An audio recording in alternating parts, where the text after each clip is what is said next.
I call this meeting to order of the East Brunswick Township Council Agenda meeting for March 25th, 2019.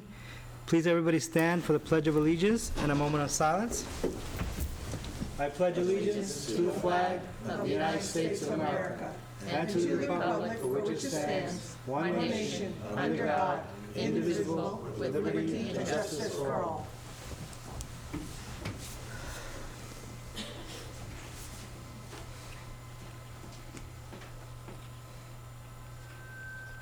Thank you. Ms. Perry, please call the roll. Councilman McAvoy? Here. Councilwoman Sullivan? Yes. Councilman Windell? Here. Council President Stanley? Here.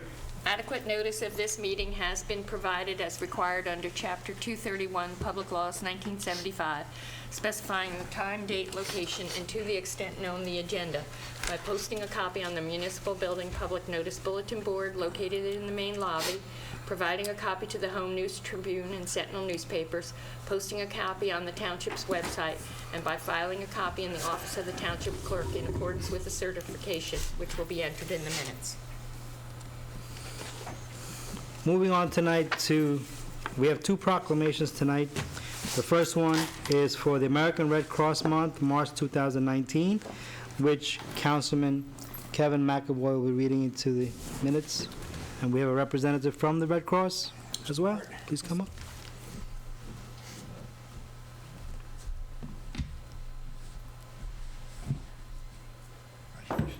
Thank you very much. You read this first, and then we'll give the microphone to you. Proclamation, American Red Cross Month, March 2019. Whereas, more than 137 years ago, the American Red Cross was established as a humanitarian organization guided by 7 fundamental principles, including humanity, impartiality, and independence, to provide services to those in need, regardless of race, religion, gender, sexual orientation, or citizenship status. Today, the Red Cross is one of the largest humanitarian organizations in the world and delivers its mission every day to prevent and alleviate human suffering in the face of emergencies. And whereas every year the American Red Cross responds to an average of more than 62,000 disasters across the country, from small home fires to devastating massive disasters. Last year, the large crises included mudslides in California, a volcano in Hawaii, wildfires in Colorado and California, destructive hurricanes in Florida and the Carolinas, and a devastating typhoon in U.S. territories. Thousands of American Red Cross volunteers provided around-the-clock shelter for disaster victims, served millions of meals and snacks with partners, and distributed millions of relief items. And whereas in New Jersey, the Red Cross has a long history of helping our neighbors in need. The Red Cross New Jersey region assisted with 902 local disasters in the past year alone and saved lives through our Home Fire campaign. Since the campaign launched in October of 2014, the New Jersey region has worked with community partners to install more than 31,000 smoke alarms. Meanwhile, in our area, the Red Cross handles an average of 5,100 emergency military calls every year and collects an average of 95,000 units of blood from our generous blood donors. And whereas March is Red Cross Month, a special time to recognize and thank the Red Cross volunteers and donators who give of their time and resources to help members of the community. The Red Cross depends on these local heroes to deliver help and hope during a disaster. We applaud our heroes here in East Brunswick. And whereas the American Red Cross shelters, feeds, and provides emotional support to victims of disasters, supplies more than 40% of the nation's blood, teaches skills that save lives, provides international humanitarian aid, and supports the military members and their families. And I'm not finished. And whereas in the Red Cross, we dedicate the month of March to all of those who support the American Red Cross mission to prevent and alleviate human suffering in the face of emergencies. Our community depends on the American Red Cross, which relies on volunteers and the generosity of the public to perform its mission. Now, therefore, be it proclaimed that I, Brad J. Cohen, Mayor of the Township of East Brunswick, by virtue of the authority vested in me by the Constitution and laws of the Township of East Brunswick and the State of New Jersey, do hereby proclaim March 2019 as American Red Cross Month. I encourage all Americans to support this organization and its noble humanitarian mission given under my hand and the Great Seal of the Township of East Brunswick. This, the 25th day of March in the year 2019. The Honorable Mayor, Brad J. Cohen. Thank you very much. Well, thank you, Councilman. My name is Rich Barnett. I've lived here in East Brunswick nearly 40 years now, and been a volunteer with the American Red Cross for the past 4 years. I've always felt the need to try to go out and help other people, and recently I retired, and it gives me that much more time to do that. And again, as was alluded to before, the Red Cross supports a number of different initiatives, not just donating blood, but also supporting and helping out during natural disasters such as fires and other things that we've been experiencing nationwide in the past year. What I would encourage people to do is do like me, and then just offer their time and effort to support the Red Cross, whether it be donating blood or platelets or just their time in terms of supporting the efforts that we try to undertake. Again, the Red Cross can easily be contacted at 1-800-RED-CROSS. Thank you. Thank you. Thank you. Moving on, we have a proclamation for Women's History Month 2019, which is going to be read by Councilwoman Sullivan. Proclamation, Women's History Month 2019. Whereas March is designated as Women's History Month and recognized nationwide and statewide as a time to celebrate the many diverse accomplishments and contributions throughout history by women of every race, religion, class, and ethnicity, and whereas women have been consistently overlooked and undervalued throughout American history, despite immeasurable recorded and unrecorded ways women contribute to our cultural, economic, social, spiritual, and political development as leaders and influential forces in our society. And whereas Women's History Month acknowledges the achievements of women in all facets of life, community, government, science, literature, art, sports, medicine, philanthropy, which positively impacts the development of self-respect and new opportunities for girls and women of all backgrounds, and reinforces the critical link between knowing about historical women and making a difference in the world. And now, therefore, be it proclaimed that I, Brad J. Cohen, Mayor of the Township of East Brunswick, do hereby proclaim March 2019 as Women's History Month, and urge our citizens to recognize the many accomplishments of women and continue our efforts to commemorate and encourage the study, observance, and celebration of the vital role of women today and throughout history. Given under my hand in the Great Sale of the Township of East Brunswick this 25th day of March in the year 2019, and in 243rd year of our nation's independence. Brad J. Cohen. Mayor Brad J. Cohen. Thank you.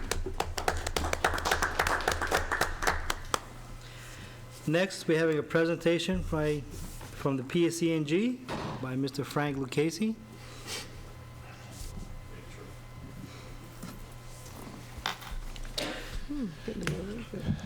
Okay, good evening, Council President, members of council, Mr. Criscuolo. It's good to see you again. Yes. I think it was only a few weeks ago, right? So it's good to see you. With me this evening, I just want to introduce our team. We have Kelly Sutter, who is our gas construction project manager, and Dennis Brophy, who works for Waters and Bugby, who will be the contractor performing the gas work that I'm about to speak with you this evening. Just by way of background, PSE&G serves approximately 1.8 million customers in our service territory for gas. As you might be aware, PSE&G is working on a statewide initiative that will replace old unprotected cast iron and bare steel gas pipes with new piping, ensuring the continued safety and reliability of our gas system. PSE&G's Gas System Modernization 2 program, which we call GSMP2 eloquently, is a 5-year program approved in 2019 that will replace 875 miles of gas infrastructure throughout New Jersey with new durable plastic pipe that reduce the possibility of leaks and improve the overall resiliency of our system. This is on the heels of our recently completed and successful GSMP1, which was approved in 2015 by the Board of Public Utilities for 3 years. Some of that work in East Brunswick we have done in 2016. Smaller work than we're going to be doing, the work I'm going to tell you about tonight. But it was a very successful project, and it was a great collaboration between the town and PSE&G to accomplish this. For this GSMP2 program, in East Brunswick, we're ready to embark on about $8.6 million to make the gas delivery system to local homes safer, cleaner, and more efficient. And that work will begin probably tomorrow, if not Wednesday. So sorry for the late notice. So we'll get that going, right? So we've prepared a summary. Mr. Criscoll, do you have that summary thing? I'll pass it out if you want. It's right there. Oh, they have it. Great, awesome. Already have it. There's copies for the public in the back. Great, awesome. So we put a fact sheet together, and this is one of many pieces of literature that we hand out. But this gives you a good overview of the work scheduled in East Brunswick. As you can see from the gas replacement project, gives you an overview of the gas system modernization, but I'm going to take the little summary down at the bottom for this upcoming project. We will be replacing approximately 31,595 linear feet of gas main, and that's approximately 6 miles of gas main, and that is inclusive of the uprates.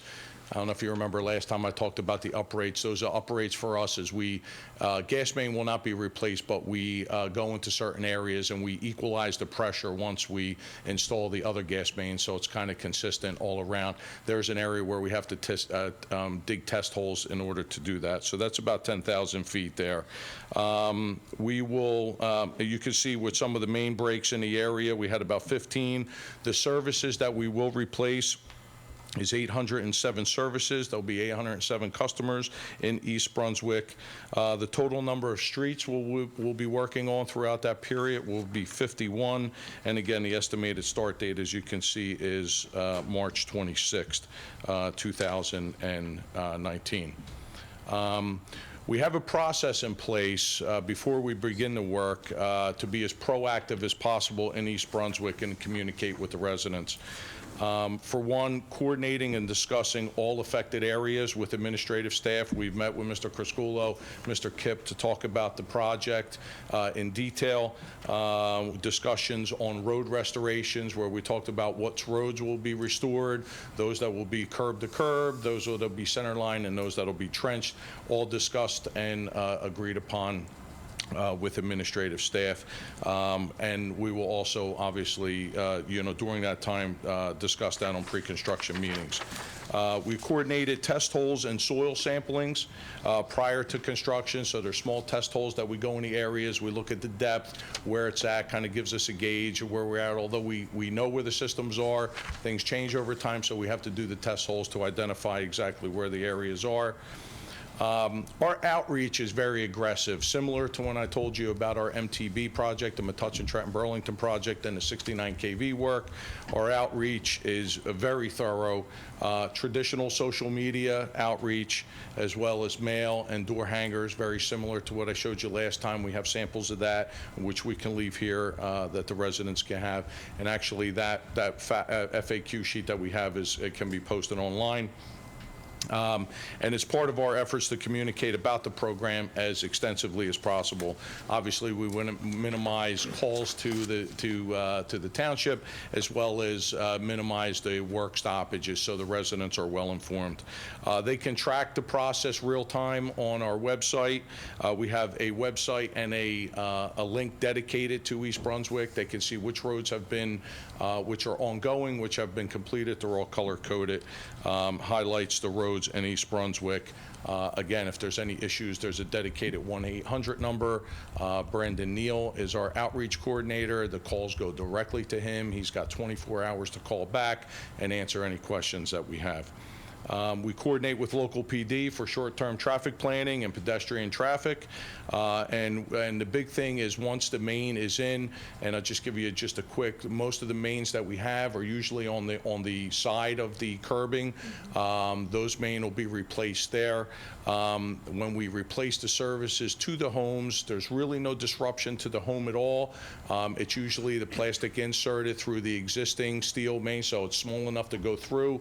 And then the scheduling with the homeowners to upgrade not only the meter but the service is something that we do. A lot of times residents are home during the day, so at nighttime or usually on the weekends is the best time where we're able to coordinate with a homeowner to kind of complete the service. They can kind of expect to be down about 2 to 4 hours depending on the job, but it's all coordinated, and we're, once we make the appointment with them, we finish that all up. I mentioned about the test holes. We'll be digging just a small trenches primarily along that same road surface, near the main and close to that curb. And then following the installation of the new main, as I just mentioned, the PSE&G technicians will make those appointments with the homeowners to connect the service to them to restore any. Gas meters, if there's any gas meters that are inside, I know most of them are on the outside.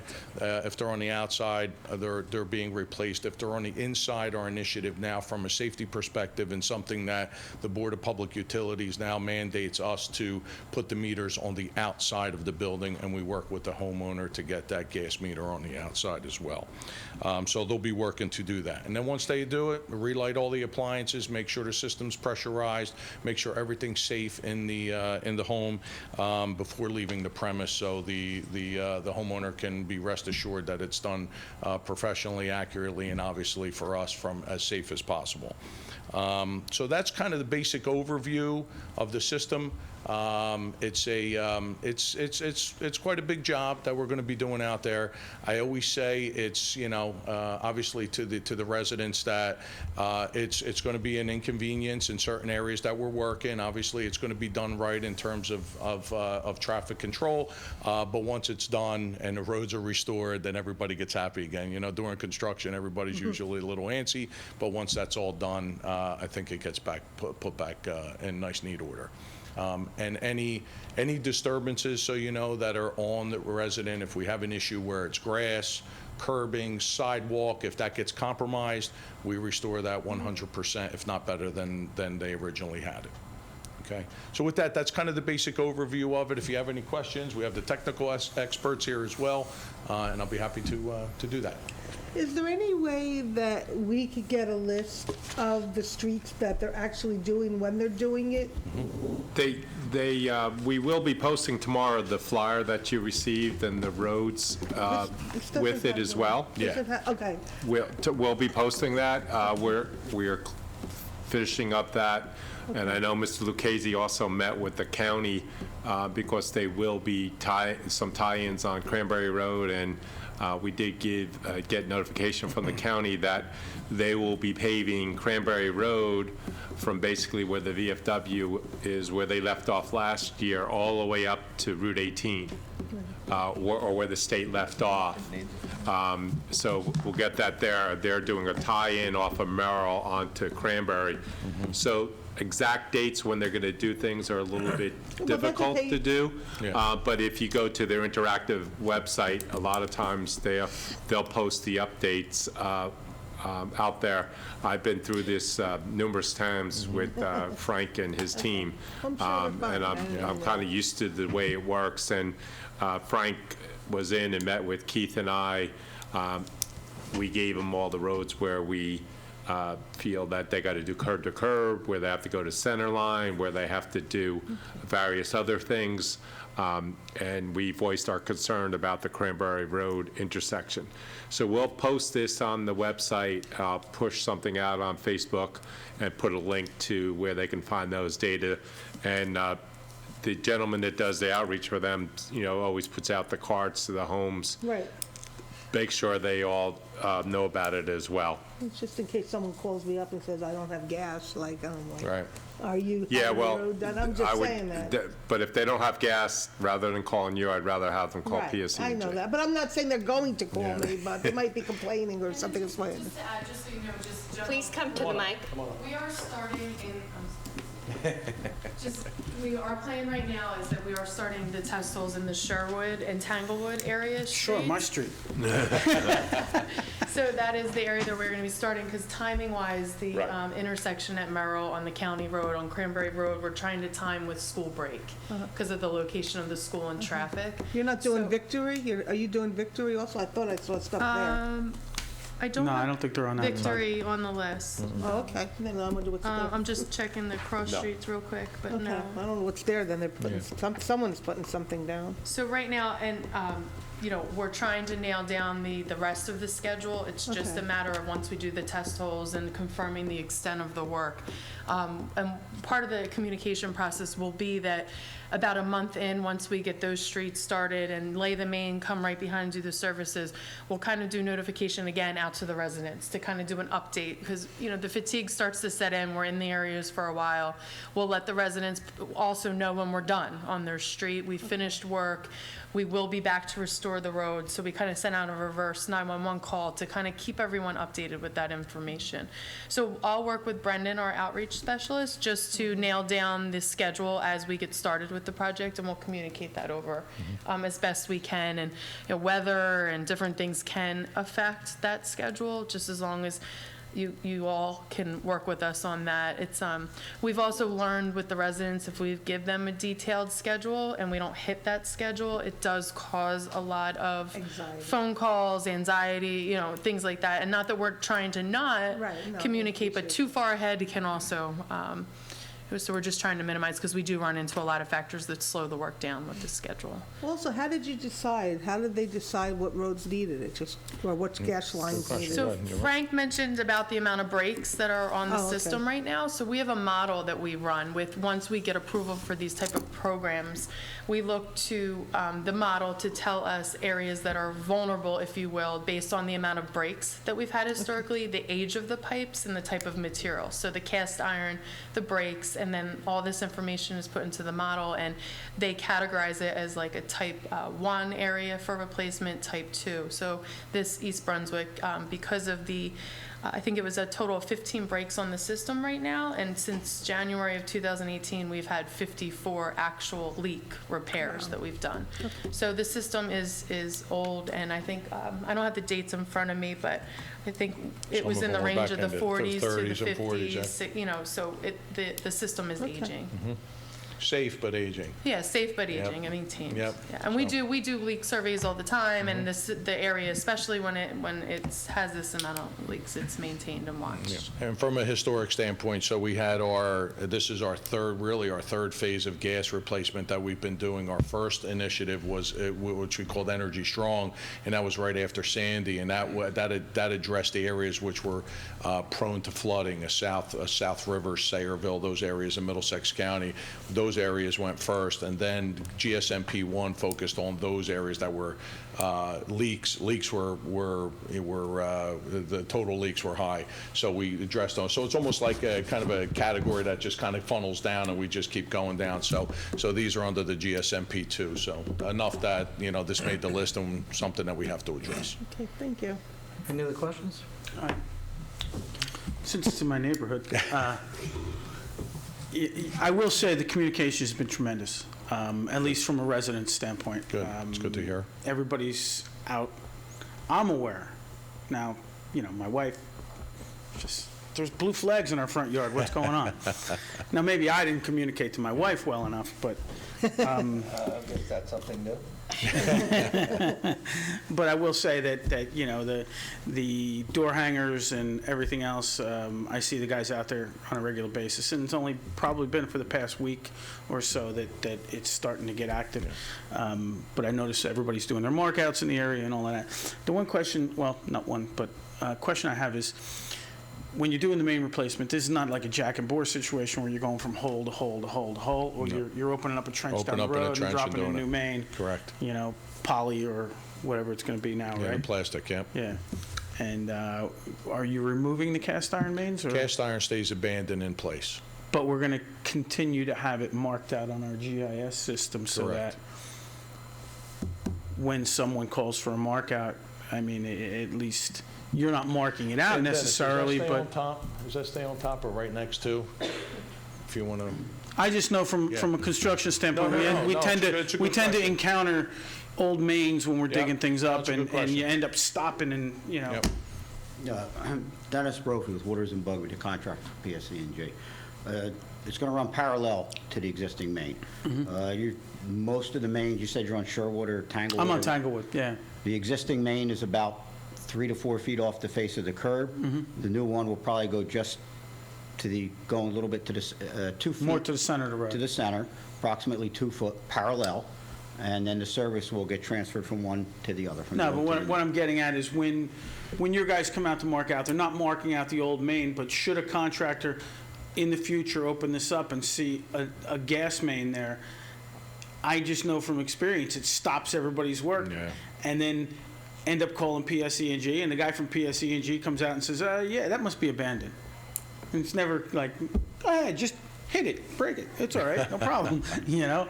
And I just, you know, I wanted to know the process. Not that I'm No, it's saying you should usually- do something or not, but, I mean, do we have marked in our GIS system Yeah, they mark it. where the gas mains are now?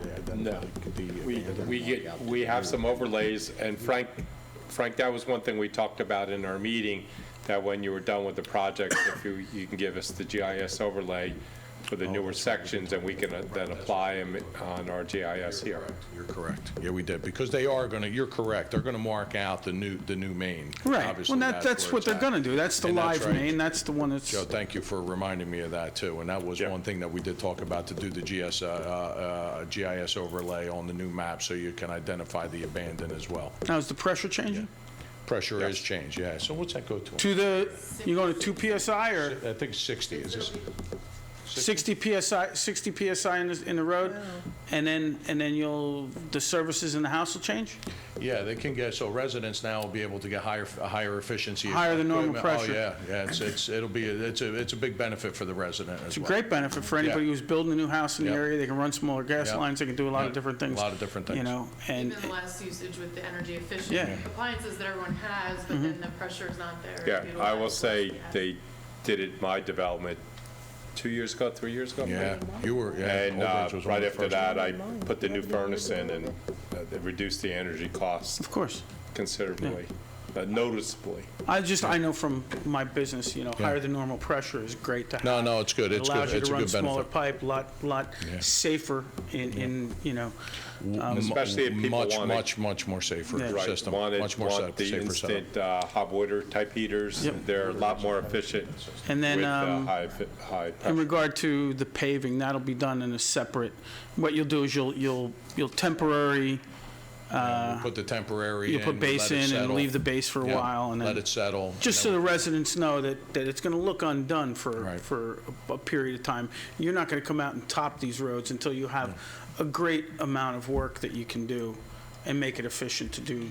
Yeah, you brought up 3 great points. So for one, in terms of outreach, so we always encounter a resident, even though we do a lot of outreach, you're still going to get a resident who either was not aware, didn't see the flyer, I'm not sure what's going on. And we do have there is always on the job, and especially Dennis will tell you, there's always a supervisor, a job foreman on the job that's there. So if a resident comes out and asks, that's who they talk to, and that person also has access access to, obviously, within PSE&G and,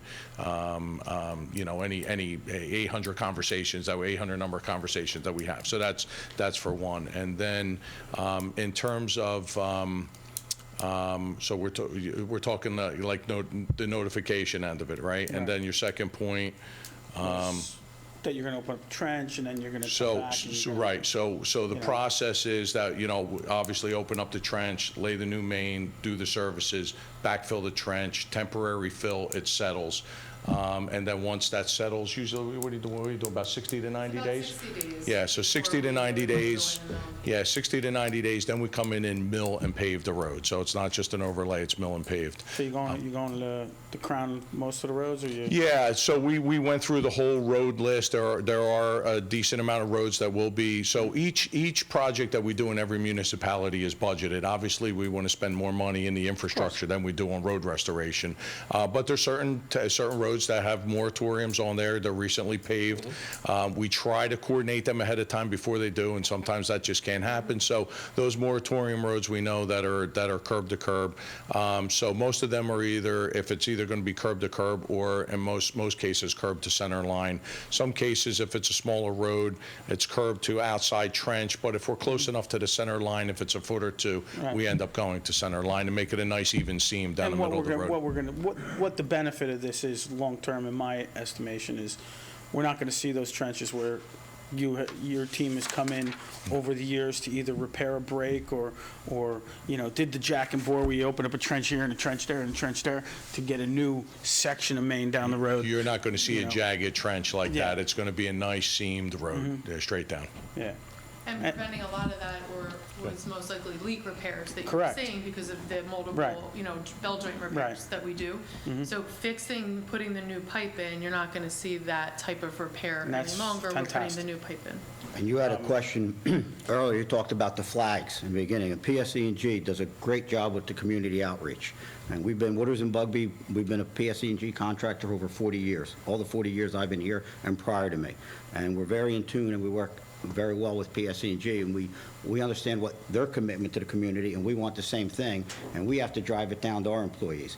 And what you talked about was communication. The community outreach is great, but if we don't continue the process to talk to the homeowners, because not everybody reads their flyers, not everybody looks on the web. They get out there, they want to know, because we work in front of the house, we put in the main.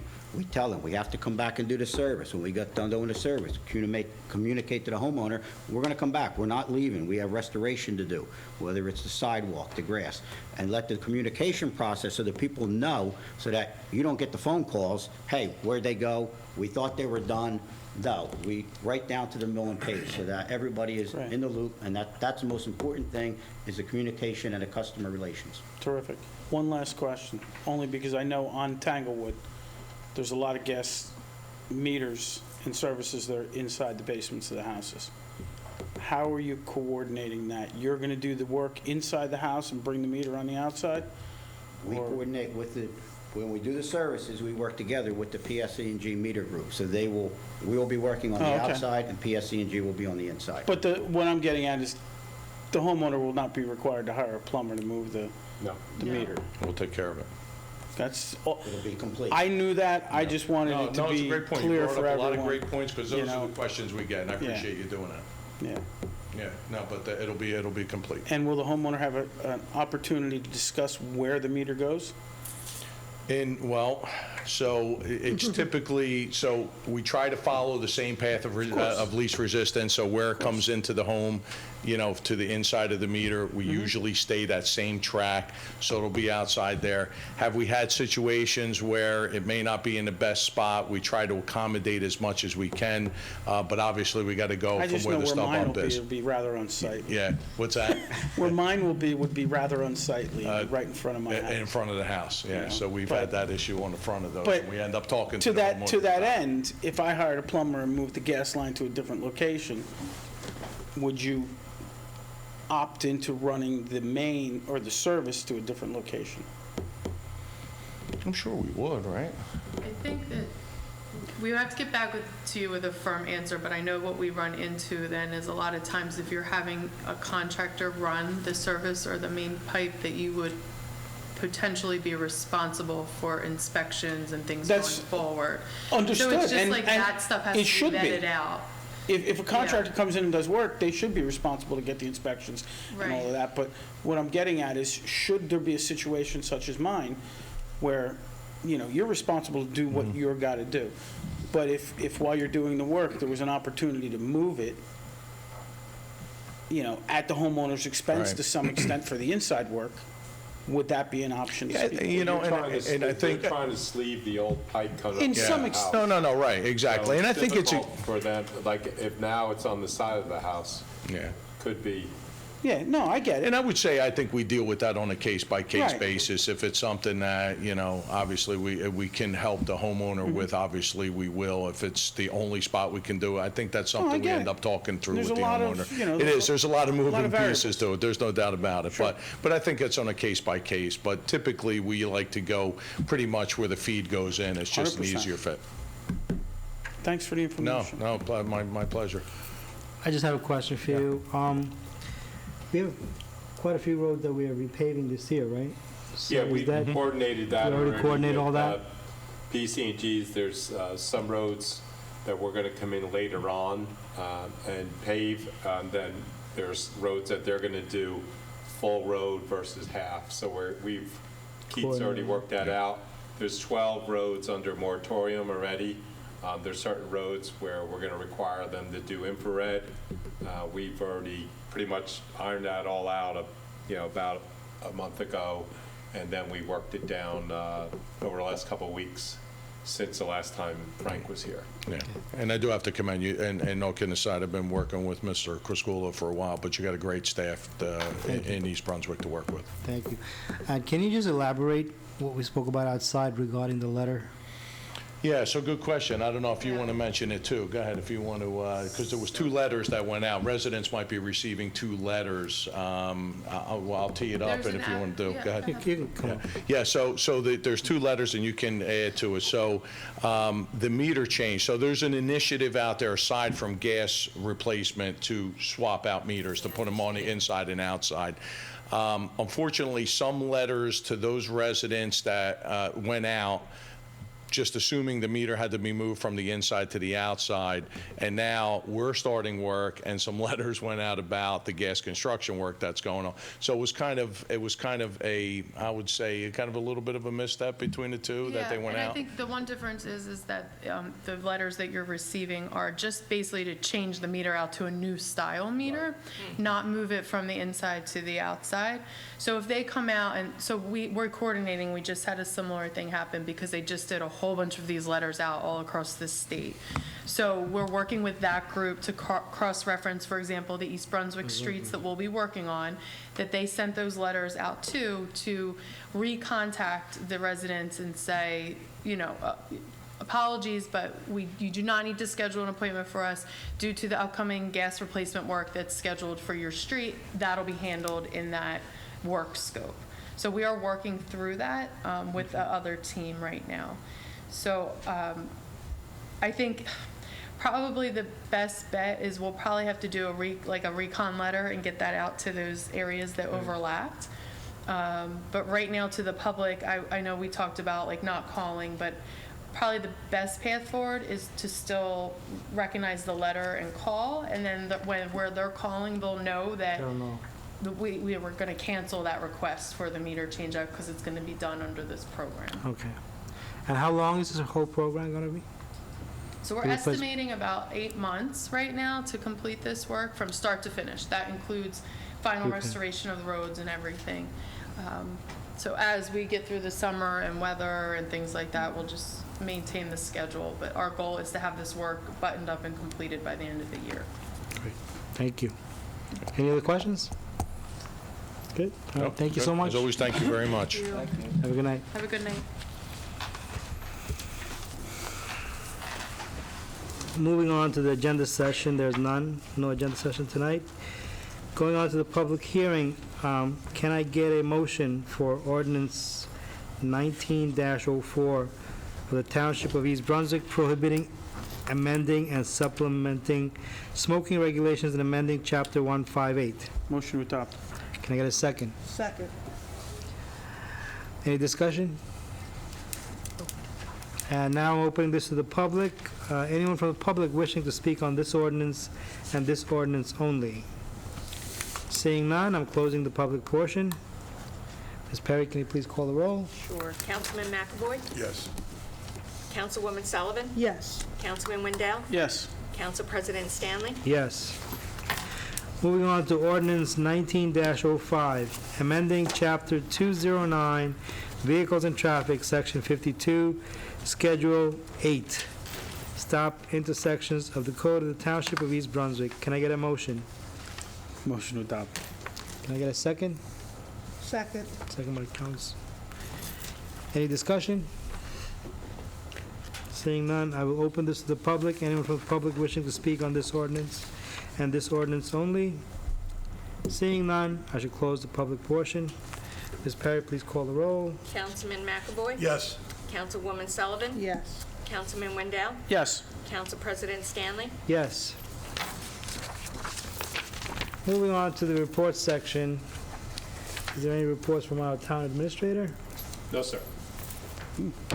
From our director of law? Yes, a couple items this evening, Council President. The first is I'd like to add an item for first reading at next week's meeting. A resident on Iker Avenue had asked for a connection to the town's sanitary sewer line in the middle of the road. In order to do that and to have the property owner be required to maintain their system, because they're going to have a pumping system, the engineering department asked that we have an agreement with the property owner, so we've created an easement for $1. They can connect to the sanitary sewer line, and the homeowner will be responsible for maintaining their system. Second item is item F, which is a success story. Last year, this council approved a lawsuit against a driver that had an accident and caused some damage on University Road to township property. The damages were $20,062.49. After receiving the lawsuit and negotiating the settlement, our counsel, who was assigned to this, was able to get the insurance company to throw in the entire balance of their policy, which is $19,900.24. So we got about $162 less than the full amount. But since you have cost of collection, it's a win to settle now and take the money. And that's our recommendation. It's on for item F. Okay, thank you. Moving on to our town clerk. Nothing. Any council, committee, or board member reports? I do. I'd just like to give an update on redevelopment. As I know, council had asked on a regular basis to be updated as to what's going on in redevelopment, and especially after approving the bond ordinance a number of weeks ago. With great pleasure and excitement, I would like to say that last Monday night, the redevelopment agency unanimously appointed a developer for the 2A and 3A section, both Loman's Plaza and what we call the Burger Piece, or the old Wiz Mall. It's an appointment that it will be limited time. We have 90 days that this appointment will be active, and in that 90 days, this developer has to work with our legal counsel and our design professionals to get to a redevelopment agreement. At the end of that 90 days, we'll have a redevelopment agreement in place, and that will set the parameters of what the responsibilities and timeline and everything else for this development will be, and the responsibilities of the town and the responsibilities of the developer to make this successful. If that all gets done in 90 days, then they will be no longer conditionally appointed, but they will be the named redeveloper, and we will come out with their plan, and we will, make certain that everything's reaching the objectives of the council and the redevelopment agency and all of that. But it was a long time coming. It was about a 4 or 5 month process to get through the proposals, and for the agency to have its professionals weigh in, as well as the commissioners on the agency.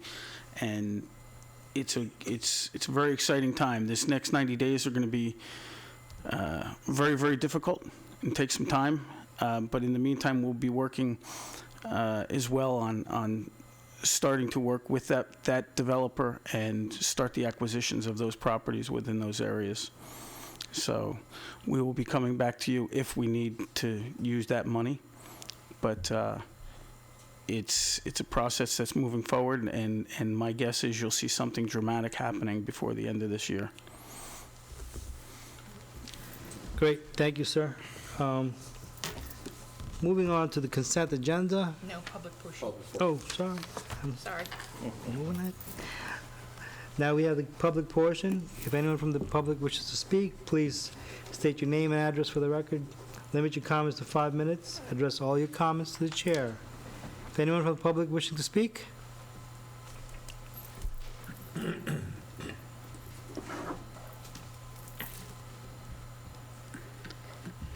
Hello, my name's Catherine Nguyen. I live on Old Tenant Court. My concern is about the free newspapers and coupons coming in a plastic bag that are thrown at or on people's property. Today, I walked from Warnsdorfer School to my house, and I photographed over 50 bags that had been run over, in the gutter, totally disregarded. That's a small stretch of street for a town this size. And to have 50 of them in that small span gives a very large problem for the town. My concern is mostly the plastic bag that goes into the gutter, into the sewer, and then right out to the ocean.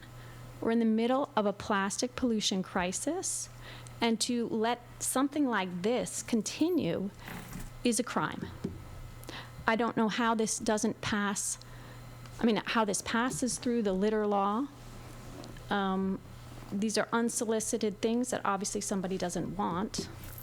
And I don't think the onus should be on the homeowner when they're receiving something that they didn't ask for. So that's my concern. Thank you. Thank you. Do we have anything in place? We've talked about this for years. Yeah, I'll look at the issue. Generally, because of businesses and the press's First Amendment rights, it's very hard to regulate it. But I haven't looked at it in a decade, so I'll take another look. Yeah, and my point is that a lot of people this day and age can get this information online. Maybe they get a paper at the library, et cetera. I think it should be an opt-in policy. Maybe, and I even wrote to the newspaper, the Sentinel, I enjoy it. It's not the fact I don't like the paper, but this method of delivery is not acceptable, especially with the plastic bag. I like the plastic bag point is a very good point, and I think if for nothing else, if we could do something about banning the plastic bags. Then you go. Okay, we'll look at it. Okay, and just one more comment. Some things that I posted this online on a forum about East Brunswick, and it seemed to be possibly the best situation is that it does go through U.S. postage in the bulk mail grouping. I know other towns can sometimes get their periodicals through that. That way it's not tossed around, treated like a piece of trash by those who don't want it, and then it could, go through that. I know it might be more expensive, it might not. And the issue, I think everybody up here would agree with you, whether or not we have the constitutional right to limit it in some fashion is the issue. I think we agree it's annoyance, and I'm looking at Ryan because he's going to be researching it this week. Okay with that. Yeah, and then the other thing I had mentioned is maybe they use some type of compostable plastic bag. An opt-in policy, they would then lower their distribution to those who actually want it, which is really where it should be. I mean, people who don't want it shouldn't get it. And to put the onus on the homeowner that, you're getting this thing that you don't even know when it comes, you don't even care about it, you have to stop it, I think that's not appropriate. I think you should also look into maybe the delivery system of the person delivering. Because a lot of times, it's not about the paper, it's most about where the paper lands. It's not on the driveway, it's not on the property, it's usually on the street. And then that's the one that gets washed into the sewer. On the street, it's not permitted, it's got to be up on the driveway. It's not. That's, They just throw them. Yeah, and again, it's the plastic bag. If it's just paper, I personally don't care because that's not a global problem that we're contributing to at a fairly high rate. You have 1 minute. Okay. So, again, it's the plastic bag. I find that litter. The paper itself is not litter, and they may have the First Amendment on that or whatever they want, but they don't have it on the plastic bag, as far as I'm concerned. Thank you. Thank you. thank you. Anyone else for the public wishing to speak? Seeing none, I will close the public portion. Moving on to the consent agenda now. Is anyone else, anyone wants to pull any items? Besides me. Item E. Item E? Yeah. Okay. Can I get a motion for the following? From item A through D and F to I. Motion to adopt. Can I get a second? Second. Ms. Perry, can you please call the roll? Sure. Councilman McAvoy? Yes. Councilwoman Sullivan? Yes. Councilman Windell? Yes. Council President Stanley? Yes. Do you want me to read the, We'll do it do after. it after this one? Okay. Can I get a motion for item E, 16575, requesting approval for authorizing an emergency temporary appropriation in accordance with NJSA 40A:4-20? Motion approved. Motion by Councilwoman Wendell. Can I get a second? Second. Second by Councilwoman Sullivan. Open for discussion. Mr. Crisculo, could we have a clarification for Absolutely. the public on these numbers? Sure. The request for approval for authorizing an emergency temporary appropriation in accordance with the law. It's really not an emergency, but it's read that way in the law. If you remember back January 1st, we passed a similar resolution with the exact same wording, and that was for the first quarter of the year. We are now in March, so at the end of the month, that emergency appropriation would be over.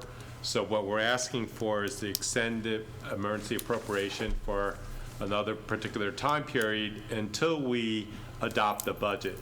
I anticipate that at the next council meeting, the mayor will be introducing the 2019 budget at that particular time, and we'll go through the normal advertising process that Ms. Perry takes care of, and somewhat later in that month, we'll adopt that budget at that particular time, and then these items are no longer needed.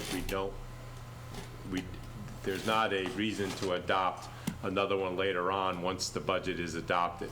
So this, as though it's called an emergency, it's really not an emergency. It's just to get us through the next month to 6 weeks before we get the budget passed.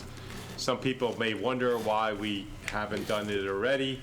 If you recall, the state's budget address was recent, and so we didn't know what our state aid numbers were at that particular time.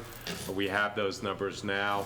Our new finance officer has been working on putting the budget together, and we will have it prepared, as I said, at the next council meeting for introduction for that purpose. Thank you, and thank you for that clarification on the budget process. That is You're welcome. next. Thank you. Thank you, Council President. Thank you. Ms. Perry, can you please call the roll? Councilman McAvoy? Yes. Councilwoman Sullivan? Yes. Councilman Windell? Yes. Council President Stanley? Yes. In our consent agenda, there is a resolution honoring Sergeant Craig Hoover. I'm going to ask Ms. Perry, our town clerk, to read the resolution into the council minutes. Resolution honoring Sergeant Craig Hoover. Whereas Sergeant Craig Hoover began his 19-year career with the Township of East Brunswick on August 30th, 1999 as a special law enforcement officer, then became a patrolman in the Department of Public Safety, where he was a member of the East Brunswick SWAT Team, Middlesex County Special Operations Response Team, and the East Brunswick Water Recovery Rescue Team. And whereas Sergeant Craig Hoover served as a patrolman and sergeant in the Patrol Division and as a patrolman in the Administrative Division, serving as a lead firearms instructor and community policing crime prevention officer. And whereas Sergeant Craig Hoover has demonstrated throughout his career strong devotion to the qualities of professional policing, dedication to the community he served with, in addition to providing quality supervision to those officers who served under his command, and by his loyalty to the East Brunswick Police Department, he has provided a fine example for junior officers to emulate. Now therefore be it resolved by the Township Council, Township of East Brunswick, County of Middlesex, on behalf of a grateful community, do hereby thank Sergeant Craig Hoover for his dedication and service to the township and its residents, and extend to him our best wishes for a long and healthy retirement. Be it further resolved that the Township Clerk is hereby directed to include this resolution and spread its contents upon the minutes of the Township of East Brunswick Council meeting for the purposes of posterity on the 25th day of March 2019, so the public service of Sergeant Craig Hoover may be forever recorded in the history of the Township of East Brunswick. Thank you. Moving on to ordinance requiring a public hearing date, April 8th, 2019.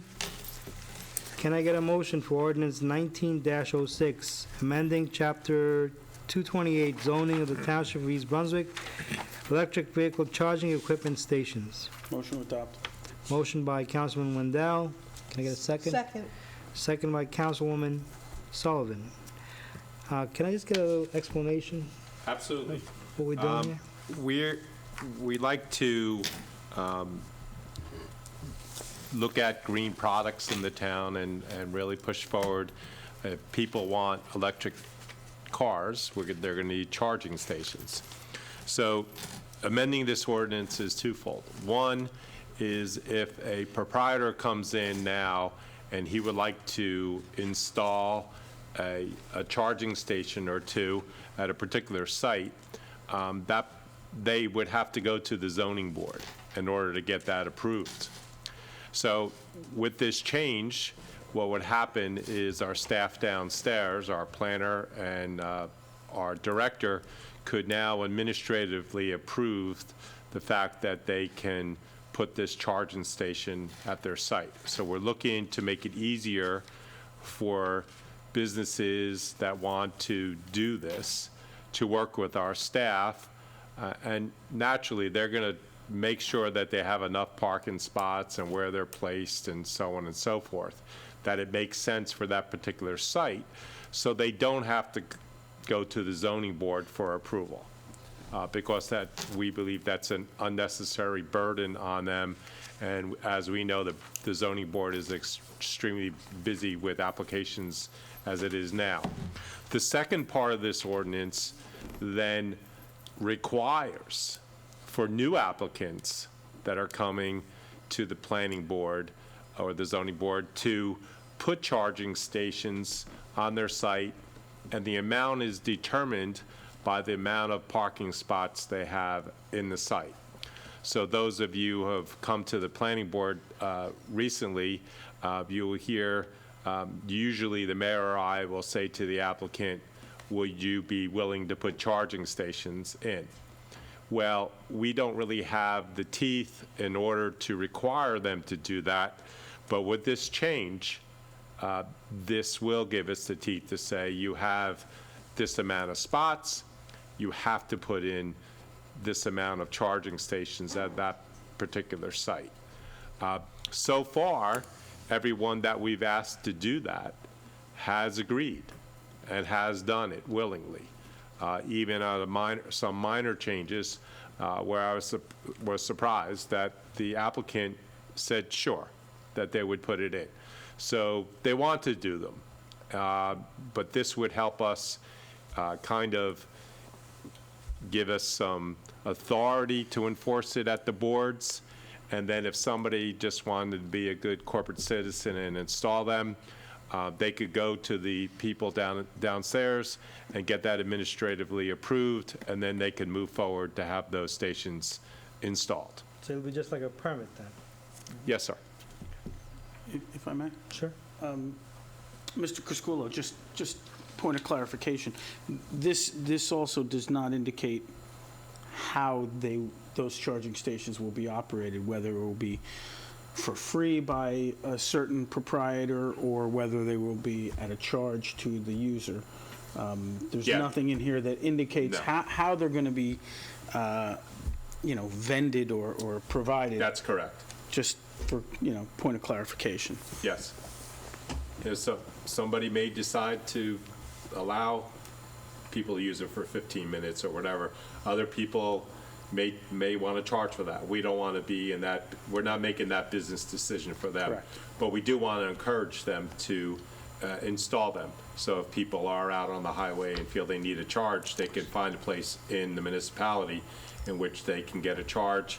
And at that time, the proprietors, maybe they'll come in and have lunch or whatever at a restaurant or, visit a shopping plaza and spend some time and money in the township. So it will help them promote their business. What's the ratio, Joe, of parking spaces to new parking spaces for electric? The ratios are listed in the actual ordinance. If you'd like, I can get to the document. It was, I believe it was the first. 0 to 50 stalls. 0 to 50 was with one. prior Okay, one. every 50.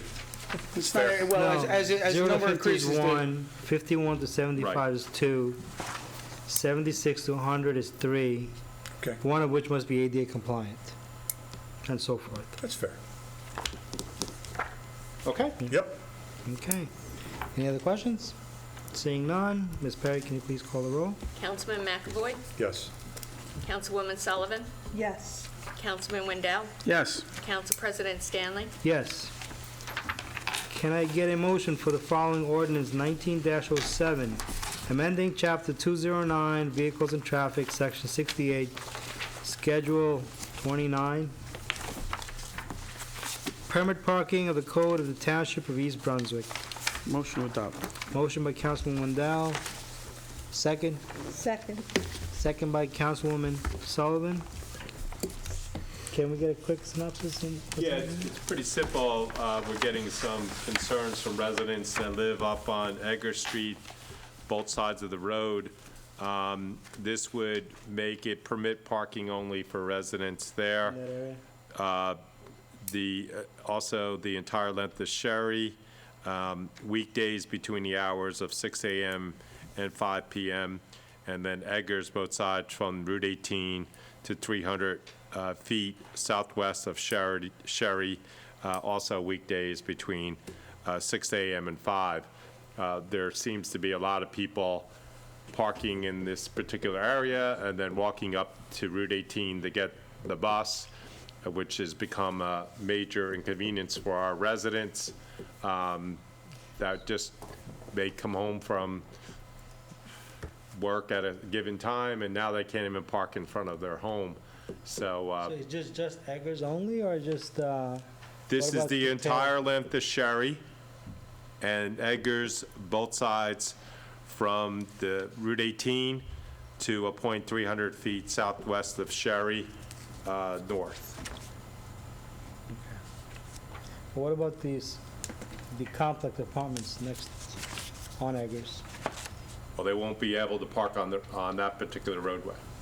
Okay. Sure. Also in your packet No, was a It's not. recommendation from the Okay. chief of police stating the same. So, okay. Okay? All right, thank you. Any questions? Seeing none, can we get a roll, please, call? Councilman McAvoy, Yes. Councilwoman Sullivan, Yes. Councilman Wendell, Yes. Council President Stanley. Yes. Moving on, seeing there's done no new business, we're going to the good of the cause. Anyone have anything for the good of the cause? Councilwoman Sullivan. Okay, just want to remind everyone that there's spring tennis festivals this Saturday, March 30th at Bicentennial Park from 1 o'clock to 4 o'clock, and my office hours will be changed a little bit tomorrow. They're from 2:30 to 4 o'clock. Thank you. Anyone else? Yes, I'd like to congratulate Councilman McAvoy for his induction into the New Jersey State Sports Hall of Fame. Coaches, Oh, right? Coaches Hall of Fame? The New Jersey Scholastic Coaches Association, which is associated with the NJSIAA, which is the governing body that runs high school athletics here in the state. So quite an accomplishment, as I posted on the Facebook page, not so much for Kevin McAvoy, but for all the kids that I coached, all the parents that had to deal with me,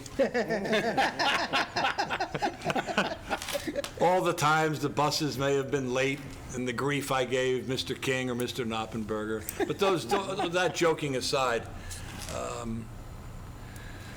it was a real nice event yesterday. There were maybe 500 to 550 people down in Forestall Village in Princeton, where we received the recognition. And for you to bring it up, Mr. Chris Gulo, I appreciate that. Thank you very much. Congratulations. You make East Congrats. Brunswick proud. You Well really deserved. made East Brunswick proud. Yeah, it's part of East Brunswick, right. Thanks, Jimmy. seeing no other, can we move on to the adjournment? Can I get a motion? Motion adjourned. Motion by Councilman, Second. second by McAvoy, Councilman McAvoy. Everyone have a good night.